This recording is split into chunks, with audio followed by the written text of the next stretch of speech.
Little did I know. From shadows to light, my story.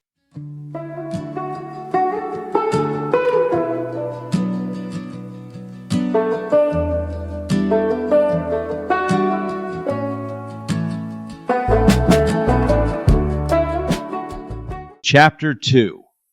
The Turbulent Teenage Years. Adolescence arrives not as a gentle transition, but as a torrent, sweeping David into a world of new freedoms, risks, and revelations. Chapter 2 traces his journey through canoes, camps, and curtain calls, where the lessons of brotherhood, belonging, and resilience are forged in the unpredictable currents of teenage life. Through triumphs and turbulence, David begins to discover the person he is becoming, shaped by both the shadows and the light of these formative years.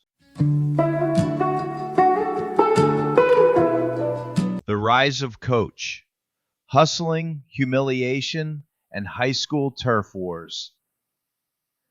10th grade introduced a new operating system for me. Name, reputation, currency. Where 9th grade had been scramble and survival, sophomore year felt like practice for power. They called me Coach now, a nickname handed down by seniors and ankle snap jokes, and I wore it like a second skin.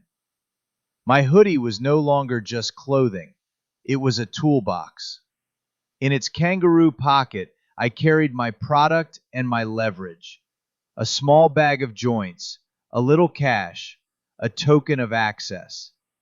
At Cohoes High, labels bought you doors. Kids called me Coach, Lids, the guy at Greenbrier Park. I had the things that mattered in that ecosystem. Weed, a little cash, the ability to throw a party. With that came something I'd been starving for. Clout. Approval. Entry into a circle that used to ignore me. But every currency has a cost, and every crown a challenger. 2 local reputations saw me rising and took offense. There was Robert Lajeunesse. He had the lanky mock host look and a tongue that could make a rumor metastasize. He spread a story that cut deeper than a shove, said I was a narc, said I'd been talking to Cohoes police. The rumor worked like salt in an already sore place because, unknown to most, John and I were related by blood. Family and feud wrapped into one. Then there was Danny Lennon, a short, hard animal who made gym class feel like a cage match. He sat behind me in English, tugged my hair, shoved my books, punched without warning as if he were proving gravity. Sometimes his blows were sport. Sometimes they were ownership. I learned to tolerate pain because it came with a profit line I wasn't ready to give up. I learned other things too. The power of quiet timing, the tiny rewards of small thefts. I learned Danny's locker combination. It wasn't a grandiose criminal plan, more a petty improvisation that felt like survival.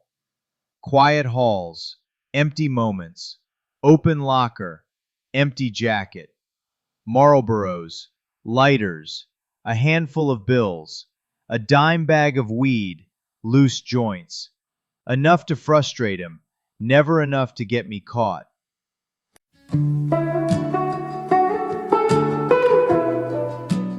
That rhythm lasted, sporadic strikes over 2 years, the thefts measured, surgical. The illusion of power grew faster than the reality. I was still under 5 feet tall. I weighed hardly 90 pounds. My body was a contradiction to my swagger. Scrawny, flat-chested, a kid trying on menace like an oversized coat. But reputation is a social costume.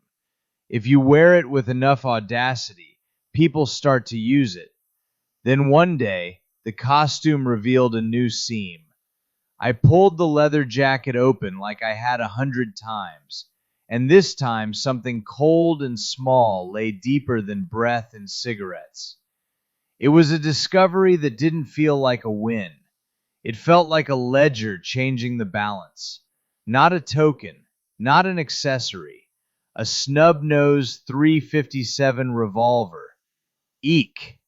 The quiet arithmetic of risk suddenly leveled up. That find became my pause button. Whatever illusion of invulnerability I had, whatever fun there was in petty thievery, lost its luster when the stakes looked back. I stepped back, let him reclaim turf. The title of king pot dealer shrank back into his hands. The ecosystem at Cohoes High was cruel, brilliantly pragmatic, and unforgiving. Your reputation bought you friends and enemies in equal measure. I had learned that lesson many times over, that in that economy, pain was part of the exchange rate. You traded dignity for protection, safety for status, and sometimes the debt came with consequences you didn't want to imagine.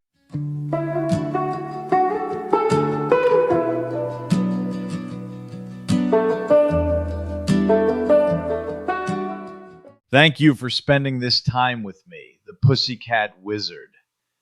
These moments we share, whether in shadows or in light, are threads in a much larger story, one I'm honored to tell with you beside me.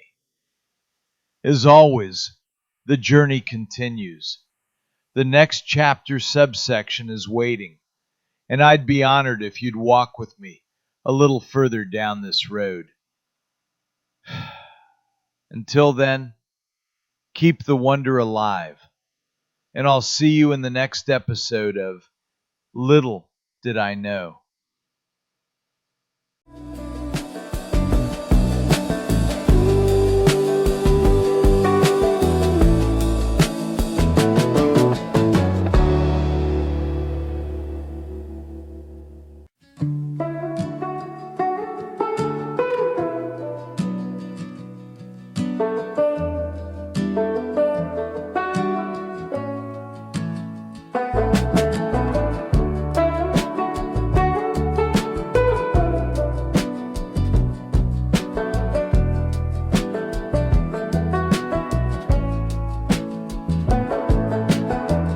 In the quiet of my mind, a tempest rages.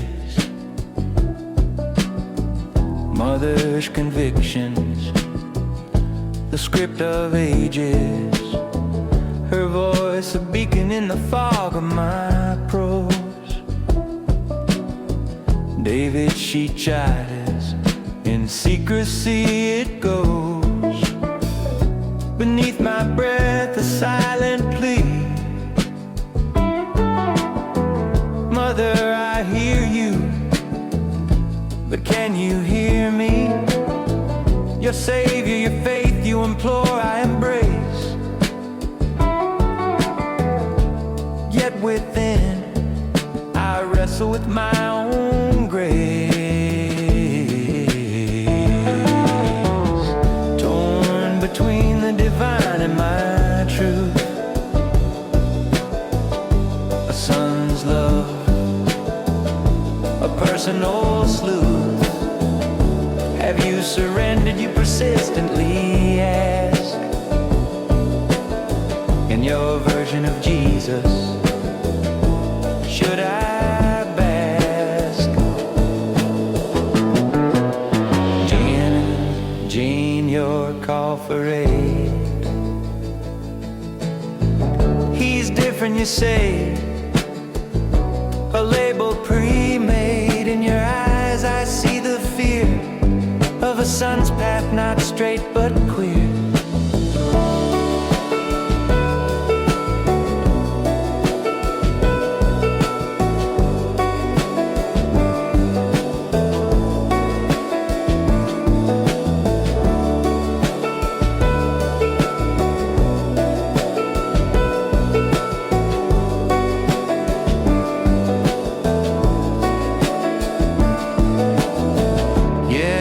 Stand at the crossroads of self. My identity, not just a book on the shelf. Mother, your love I'll always hold dear, but my journey is mine. Let this be clear.